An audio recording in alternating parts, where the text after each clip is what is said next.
Solomon, son of David, strengthened his hold on his kingdom.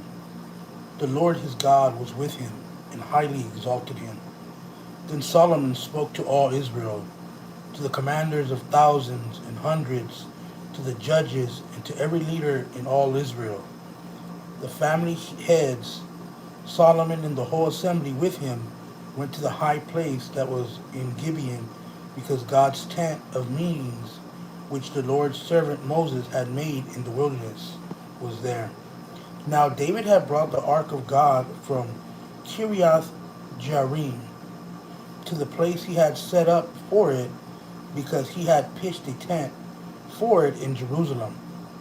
But he put the bronze altar which Bezalel, son of Uri, son of Hur, had made in front of the Lord's tabernacle. Solomon and the assembly inquired of him there. Solomon offered sacrifices there in the Lord's presence on the bronze altar at the tent of meeting. He offered 1,000 burnt offerings on it. That night God appeared to Solomon and said to him, "Ask, what should I give you?" And Solomon said, "You have always shown great and faithful love to my father David, and you have made me king in his place. Lord God, let your promise to my father David come true. For you have made me king over a people as numerous as the dust of the earth. Now grant me wisdom and knowledge, so that I may lead these people. For who can judge this great people of yours?" God said to Solomon, "Since this was in your heart, and you have not requested riches, wealth, or glory, or the life of those who hate you, and you have not even requested long life, but you have requested for yourself wisdom and knowledge, that you may judge my people over whom I have made you king, wisdom and knowledge are given to you. I will also give you riches, wealth, and glory, unlike what was given to the kings who were before you, or will be given to those after you." So Solomon went to Jerusalem from the high place that was in Gibeon, in front of the tent of meeting, and he reigned over Israel. Solomon accumulated 1,400 chariots, 12,000 horsemen, which he stationed in the chariot cities, and with the king in Jerusalem. The king made silver and gold as common in Jerusalem as stones, and he made cedar as abundant as sycamore. In the Judean foothills, Solomon's horses came from Egypt and Kue. The king's traders would get them from Kue at the going price. A chariot could be imported from Egypt for 15 pounds of silver, and a horse for nearly 4 pounds. In the same way, they exported them to all the kings of the Hittites and to the kings of Aram through their agents. Solomon decided to build a temple for the name of the Lord and a royal palace for himself.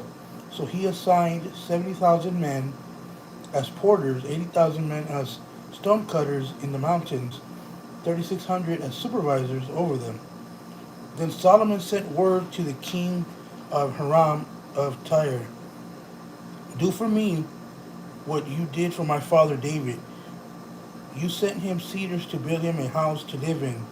Now I am building a temple for the name of the Lord my God, in order to dedicate it to him, for burning fragrant incense before him, for displaying the rolls of the bread of the presence continuously, and for sacrificing burnt offerings for the morning and the evening, the Sabbath and the new moons, and the appointed festivals of the Lord our God. This is ordained for Israel permanently. The temple that I am building will be great, for our God is greater than any of the gods. But who is able to build a temple for him, since even the heaven and the highest heaven cannot contain him? Who am I, then, that I should build a temple for him, except as a place to burn incense before him? Therefore, send me an artisan who is skilled in engraving to work with gold, silver, bronze, and iron, and with purple, crimson, and blue yarn. He will work with the artisans who are with me in Judah and Jerusalem, appointed by my father David. Also send me cedar, cypress, algum logs from Lebanon, for I know that your servants know how to cut the trees of Lebanon. Note that my servants will be with your servants to prepare logs for me in the abundance, because the temple I am building will be great and wondrous. I will give your servants, the woodcutters who cut the trees, 100,000 bushels of wheat flour, 100,000 bushels of barley, and 110,000 gallons of wine, and 110,000 gallons of oil. Then King Hiram in Tyre wrote a letter and sent it to Solomon. Because the Lord loves his people, he set you over them as king. Hiram also said, Blessed be the Lord God of Israel, who made the heavens and the earth.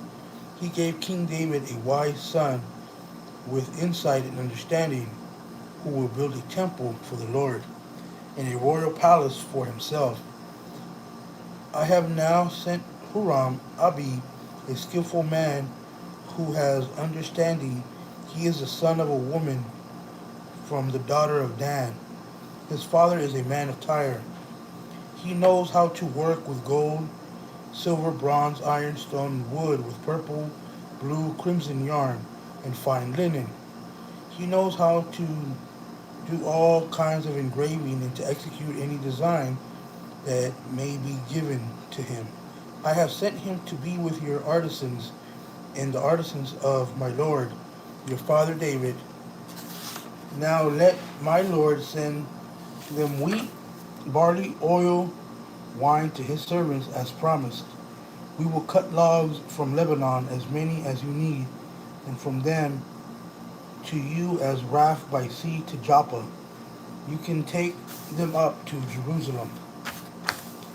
Solomon took a census of all the resident aliens, men in the land of Israel, after the census that his father David had conducted, and the total was 153,600. Solomon made 70,000 of them porters, 80,000 stone cutters in the mountains, and 3,600 supervisors to make the people work. Then Solomon began to build the Lord's temple in Jerusalem on Mount Moriah, where the Lord had appeared to his father David at the site David had prepared on the threshing floor of Ornan the Jebusite. He began to build on the second day of the second month in the 4th year of his reign. These are Solomon's foundations for building God's temple. The length was 90 feet, and the width 30 feet. The portico, which was across the front, extended across the width of the temple, was 30 feet wide. Its height was 30 feet. He overlaid its inner surface with pure gold. The larger room he paneled with cypress wood overlaid with fine gold and decorated with palm trees and chains. He adorned the temple with precious stones for beauty, and the gold was the gold of Parvaim. He overlaid the temple, the beams, the threshold, its walls and doors with gold, and he carved cherubim on the walls. Then he made the most holy place, its length corresponding to the width of the temple, 30 feet, and its width was 30 feet. He overlaid it with 45,000 pounds of fine gold. The weight of the nails was 30 ounces of gold, and overlaid with the ceiling with gold. He made 2 cherubim of sculptured work for the most holy place. He overlaid them with gold. The overall length of the wings of the cherubim was 30 feet. The wing of one was 7.5 feet, touching the wall of the room. Its other wing, 7.5 feet, touching the wing of the other cherubim. The wing of the other cherub was 7.5 feet, touching the wall of the room. Its other wing was 7.5 feet, reaching the wing of the other cherubim. The wingspan of these cherubim was 30 feet. They stood on their feet and faced their larger room. He made the curtains The curtain of blue, purple, and crimson yarn and fine linen he woven cherubim into it. In front of the temple he made 2 pillars, each 27 feet high. The capital on top of each was 7.5 feet high.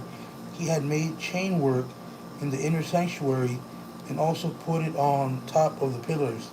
He made 100 pomegranates and fastened them into the chain work. Then he set up the pillars in front of the sanctuary, one on the right and one on the left. He named the one on the right Jachin and the one on the left Boaz.